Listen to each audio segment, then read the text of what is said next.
नमस्कार दोस्तों, आज 25 मार्च है और आज के द हिंदू में क्या और क्यों पढ़ना है इसे लेके हम फिर से हाजिर हैं। जो सबसे पहली न्यूज है, राहुल डिस्क्वालीफाइड एज एम, है ना। तो किन किन आधारों पर किसी सांसद को अयोग्य घोषित किया जा सकता है ये आपको देखना है, ठीक है। किन किन आधारों पर उनको अयोग्य घोषित किया जा सकता है ये देखना है। साथ ही साथ आपको यह देखना है कि सांसद की योग्यता और अयोग्यता पर किसका निर्णय अंतिम होता है, ठीक है। अभी जो यहाँ पे मामला है क्या है कि गुजरात के कोर्ट ने राहुल गांधी को मानहानि के मुकदमे में 2 साल की सजा सुनाई है। अब 2 साल की सजा जो सुनाई है ये मामला अलग है, अयोग्यता का मामला अलग है। चूंकि ये 2 साल की सजा हो चुकी है इसलिए अयोग्य करार दिया गया है, ये मामला अलग है। अब ये मामला, इसमें अपील की बात जाएगी कि 2 साल की सजा होनी चाहिए या नहीं होनी चाहिए, मानहानि किया था या नहीं किया था। अब ये जाएगा हाई कोर्ट में या सुप्रीम कोर्ट में। सुप्रीम कोर्ट यदि इस सजा को निलंबित कर देती है या इस सजा से माफ कर देती है या इस सजा को हटा देती है तो ये अपने आप, ये योग्यता का जो वो लगा हुआ है वो अपने आप हट जाएगा, ठीक है। लेकिन जैसे ही 2 साल की सजा सुनाई गई वैसे ही कोई भी सांसद 2 साल की सजा, अभी यहां पे ये मामला है कि संज्ञेय अपराध और असंज्ञेय अपराध हो सकता है यूपीएससी पूछ दे। संज्ञेय अपराध, मैं एक क्राइटेरिया बता दे रहा हूं दोस्तों, इसी पे ध्यान रखिएगा। संज्ञेय अपराध, जिन अपराधों में आपको 2 साल से अधिक की सजा मिले उन्हें संज्ञेय अपराध कहते हैं, कॉग्निजेबल ऑफेंस कहते हैं। जिन अपराधों में 2 साल से कम की सजा हो या कम की सजा का प्रावधान हो उसे असंज्ञेय अपराध कहते हैं। संज्ञेय ऐसे लिखा जाता है और असंज्ञेय में यहां पे अ जोड़ देंगे, ठीक है। तो संज्ञेय अपराध और असंज्ञेय अपराध आपने समझ लिया होगा। सामान्यतः लोग संज्ञेय और असंज्ञेय अपराध की बात नहीं करते हैं, वो चोरी, डकैती, मर्डर, बलात्कार इस तरीके की बात करते हैं। लेकिन आप यहाँ पे देखें कि यहाँ पे डिफामेशन की बात है, मानहानि की बात है। तो आपको यहाँ पे समझ में आ गया होगा उन सजाओं में, उन कृत्यों में या उन अपराधों में जिनमें 2 साल से ज्यादा की सजा हो वो संज्ञेय अपराध कहलाते हैं, और जिन अपराधों में 2 साल से कम की सजा का प्रावधान हो वो असंज्ञेय अपराध कहलाते हैं। एक चीज और बता देता हूं, संज्ञेय अपराध में वारंट जारी होता है ना, गिरफ्तारी का वारंट जारी होता है। लेकिन असंज्ञेय अपराध में समन जारी होता है ना। तो समन जारी करके उन्हें सूचना दी जाती है कि आपको इस समय उपस्थित हो। वारंट का मतलब गिरफ्तार करके पुलिस पकड़ सकती है। ऐसे सामान्य तौर पे गिरफ्तार नहीं किया जाता है, वो खुद ही पहुंच जाते हैं। तो ये मामला था, तो इसे आपको देख लेना है, ठीक है। इसके बाद जो हमारी अगली न्यूज है वो है पेज नंबर 6 पे। पेज नंबर 6 पे, तो हम लोग पेज नंबर 6 पे चलते हैं, है ना। पेज नंबर 6 पे एक मामला है, Karnataka scraps 4% Muslim quota prior to assembly poll, ठीक है। यहां पे 3 मुद्दे हैं। Andhra Pradesh pass resolution to provide SC status for Dalit Christian, Odisha to tweak in OBC law include caste in state list. यहाँ पे तीनों मामले हैं जो कि रिजर्वेशन से हैं। अब यहाँ पे जो राजनीतिक मामले हैं उनको हमको नहीं देखना है, रिजर्वेशन से है। अब रिजर्वेशन के लिए प्रावधान आप पढ़ेंगे, अमेंडमेंट पढ़ेंगे। आप क्या क्या पढ़ेंगे, तो एक तो जो भी अमेंडमेंट हुए हैं कॉन्स्टिट्यूशनल अमेंडमेंट उसको आप देखेंगे। आप वहां पे देखेंगे, गूगल पे सर्च करेंगे कॉन्स्टिट्यूशनल अमेंडमेंट फॉर रिजर्वेशन या कास्ट रिजर्वेशन, तो वहां पे जो केंद्र सरकार के उसमें जो या निर्णय आए होंगे, जो राजपत्र हुआ होगा या जो अमेंडमेंट हुआ होगा वो आपको निकल के आएगा। जैसे 103वां संविधान संशोधन ईडब्ल्यूएस कोटा के लिए, उसी पे आपको देखना है कि किस प्रकार से इसमें अमेंडमेंट किया जा सकता है संविधान में और किस प्रकार से रिजर्वेशन दिया जा सकता है, ठीक है। तो ये आपको देखना है, बाकी हमें यहाँ पे नहीं देखना है कुछ। इसके बाद जो अगली न्यूज है हमारे पास वो है a changing scenario on the cards, page number 9 पे,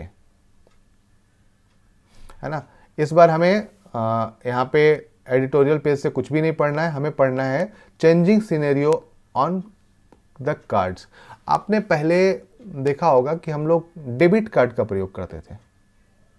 डेबिट कार्ड या जिसे हम एटीएम कार्ड भी कह सकते हैं। अब ये सिस्टम चेंज होके क्रेडिट कार्ड के रूप में आ गया है, और एक और इसका रूप आया है बाय नाउ पे लेटर, है ना, पे लेटर। अब यहां पे समझिए कि किस प्रकार से ये दिक्कतें पैदा कर रहा है, इसी पे पूरी बात की गई है। यहाँ पे कुछ उदाहरण लिए गए हैं। Has just return to Delhi from Goa, a mark your success, a professional poker player is a BMW mini that sits driver. मतलब पूरे का पूरा मामला दिया गया है कि किस तरीके से किन चीज़ों का मतलब उपयोग किया जा रहा है, इसी पे बात की गई है ना। और सबसे बड़ी बात यह है कि जब हम limit I lost 20 lakh limit on 3 credit card today माई। अब यहाँ पे क्या होता है कि ये जो क्रेडिट कार्ड है ये उधार तो दे दिए जाते हैं, लेकिन उधार के ट्रैप में या ऋण ट्रैप में, ऋण जाल में, जैसे हम लोग पहले समझ पढ़ते थे कि किसान ऋण जाल में फंस जाता है। ऋण जाल में क्यों फंसता है कि यदि वो बैंक से लोन लेने जाता है तो उसमें काफ़ी प्रक्रिया करनी पड़ती है, जिस सामान्यतः उसे लोन नहीं मिल पाता है। लेकिन वहीं महाजन से यदि वो लेता है तो उसे आसानी से लोन मिल जाता है। लेकिन उस ऋण को चुकाते चुकाते उसकी पीढ़ी दर पीढ़ी निकल जाती है, लेकिन वो नहीं निकाल पाता है। आज सेम सिचुएशन इस क्रेडिट कार्ड के साथ भी हो रहा है, और इसमें क्या होता है कि अंतिमतः कई ऐसे परिवार हैं जिन्होंने आत्महत्या तक कर ली है। तो इसी पे पूरी बात की गई है, आप इसे पढ़ें, है ना। और ये सोशल इशू है, मेंस के लिए बहुत अच्छा क्वेश्चन है ना। इसके बाद है membership of band outfit. Page number 12 पे चलते हैं। Membership of band outfit is crime under UAPA. जो भी संस्थाएं बैन हैं, जो भी संस्थाएं पीएफआई वगैरह जो बैन है, यदि उसके मेंबर हैं तो वो क्राइम कहा जाएगा। किसके तहत? यूएपीए के तहत सुप्रीम कोर्ट ने ऐसा कहा है। ठीक है, तो आप इसे पढ़ लेंगे, और उसके बाद कुछ है नहीं इसमें। इसके बाद है आईसीएमआर, है ना, Indian council of medical research release ethical guideline for AI usages in health care, है ना। आर्टिफिशियल इंटेलिजेंस हम कई जगह पे यूज करते हैं, तो इथिकल यूजेज की बात की गई है कि कुछ भी जो मामला है कि हम आर्टिफिशियल यूजेज किस प्रकार से कर रहे हैं, ताकि एक तरीके से ये समझिए कि जो एक उदाहरण देके समझाता हूँ मैं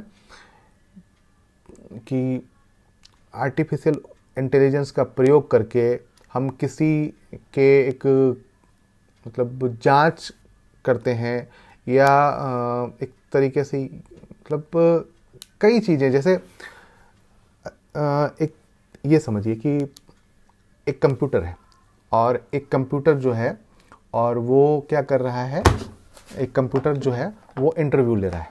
मान लीजिए एआई बेस्ड एक कंप्यूटर है और कंप्यूटर इंटरव्यू ले रहा है। ठीक है, कंप्यूटर बेस्ड एआई है और वो इंटरव्यू ले रहा है।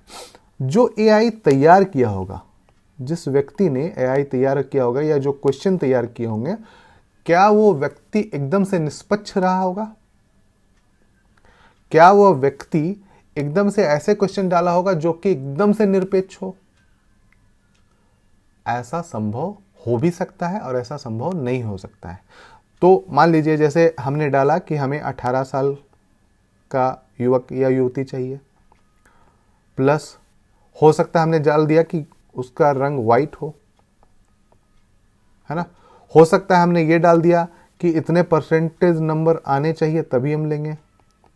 हो सकता है हमने कुछ ऐसा डाल दिया हो जो कि वांछनीय नहीं है, फिर भी हम चाहते हैं क्योंकि हमें फायदा हो। उसी प्रकार से यहाँ पे यदि हम प्रयोग करते हैं एआई का, तो हो सकता है हम कुछ ऐसे डाटा मांग लें जो कि देना उचित ना हो, है ना। इसी पे बात की गई है कि किस प्रकार से हम एआई का यूज आईसीएमआर में या हेल्थ सेक्टर में करें, लेकिन उसको एथिकल रूप में, नैतिकता के अंतर्गत करें, है ना। इसी पे बात की गई, तो उसे आप पढ़ लेंगे, मे भी आपको समझ में आ गया होगा। इसके बाद जो अगली न्यूज़ है वो है 10 crore penalty on Kerala for failure to protect Ramsar site, है ना। ये 10 करोड़ पेनल्टी लगाया गया है। किसके द्वारा लगाया गया है? नेशनल ग्रीन ट्रिब्यूनल द्वारा। तो आपको एनजीटी एक बार फिर से देख लेना है, बस इससे ज़्यादा कुछ नहीं देखना है। इसके बाद जो है GIS aid temporary lift ban on authors of Zenodo report, ठीक है। GIS एड है temporary lift ban on Zenodo report, है ना। On March 2020 open access influenza genome database launch in 20 suspended access to all authors and report posted on Zenodo for public database, reversed its stand and the lifted the temporary access restriction of all authors। यहाँ पे क्या है कि एक report है, उसके लिए सभी ऑथर्स को एक्सेस दे दिया गया है, टेम्पररी एक्सेस दे दिया गया है, ताकि आम लोगों के लिए काम किया जा सके या रिसर्च पे उसे काम किया जा सके। देखिए क्या है कि कभी कभी पेटेंट का मामला या इंटेलेक्चुअल प्रॉपर्टी का मामला आता है और हम क्या करते हैं कि किसी एक खास कीमत के बिना हम उसे जारी नहीं करते हैं या एक्सेस नहीं देते हैं। ऐसा कभी कभी लोक हित में किया जाता है, इसी पे बात की गई है, तो आप इसे देख सकते हैं, है ना। साथ ही साथ आपको GIS एड देख लेना है, यदि देख सकते हैं तो इसे आप नोट डाउन कर लीजिएगा। इसके बाद है government raises security transaction tax derivative, है ना। पेज नंबर बिजनेस पेज पे है, पेज नंबर 14 पे। Government raises security transaction tax on derivatives, है ना। The government has raised the security transaction tax on future option contract stock market by 25% from April may push some traders to offshore market and dent trading volumes of the bourses। ये है कि यहाँ से question में भी नहीं है, एक प्योर बिजनेस न्यूज़ है, तो इसे छोड़ दें आप, है ना, कोई मतलब नहीं बनता है। कुछ मैंने सोच के दिया था लेकिन वो मुझे बाद में समझ में आया कि ये नहीं है। RBI ask monitor card spending under LRS, है ना। LRS लिबरलाइज रेमिटेंस स्कीम के तहत जो है मॉनिटर कार्ड स्पेंडिंग, जो कि फॉरेन रेमिटेंस इंट्रोड्यूस किया गया है बजट 2020, ये है seeking a titan implementation of the increased 20% tax collection of source norm of foreign remittance introduce in budget 2020। Friday said monitor to use credit card for foreign travel purpose, है ना। जैसे क्या है कि कई जगहों पे भारत ने छूट दे रखी है, तो जब फॉरेन ट्रेवल या हम टूर पे जा रहे हैं या मतलब क्या बोलते हैं टूरिस्ट प्लेस में घूमने जा रहे हैं, बिजनेस के लिए जा रहे हैं, एजुकेशन पर्पस के लिए जा रहे हैं, लेकिन वहाँ पे जो हम खर्च कर रहे हैं, है ना, क्रेडिट कार्ड पे जो खर्च हो रहा है उसको मतलब उसको निगरानी में रखने की बात की गई है ना। जाहिर सी बात है कि हम जब भी खर्च कर रहे हैं इसका मतलब क्या है कि हम आयात कर रहे हैं। आपको मैंने पहले भी बताया था कि जब हम बाहर घूमने जाते हैं, है ना, फॉरेन जाते हैं, घूमने जाते हैं, विदेश जाते हैं, घूमने जाते हैं, तो हमारा आयात है, क्योंकि हम पैसा खर्च करते हैं। और जब कोई विदेशी हमारे यहाँ घूमने आता है तो वो निर्यात है, क्योंकि वो यहाँ पैसा खर्च करता है। तो इसी पे इस आयात पर क्रेडिट कार्ड से जो बिल दिया जा रहा है उस पर मतलब नज़र रखने की बात की गई है। ठीक है। Lok Sabha approve setting up GST appellate tribunal. आपको पता होगा कि जीएसटी, मैंने कल ही बताया था कि जीएसटी अपीलेट के लिए एक पूर्व जज की बात रखी गई है। तो ये जो केंद्र सरकार और राज्य सरकारों के पास जीएसटी को लेकर जो विवाद होंगे उसके लिए एक लोकसभा ने अप्रूव कर दिया है जीएसटी अपीलेट ट्रिब्यूनल के लिए। ठीक है दोस्तों, आज के लिए इतना ही। फिर कल मिलते हैं क्या और क्यों पढ़ें के साथ। यदि आपने अभी तक सब्सक्राइब नहीं किया तो प्लीज़ सब्सक्राइब कर लें। धन्यवाद।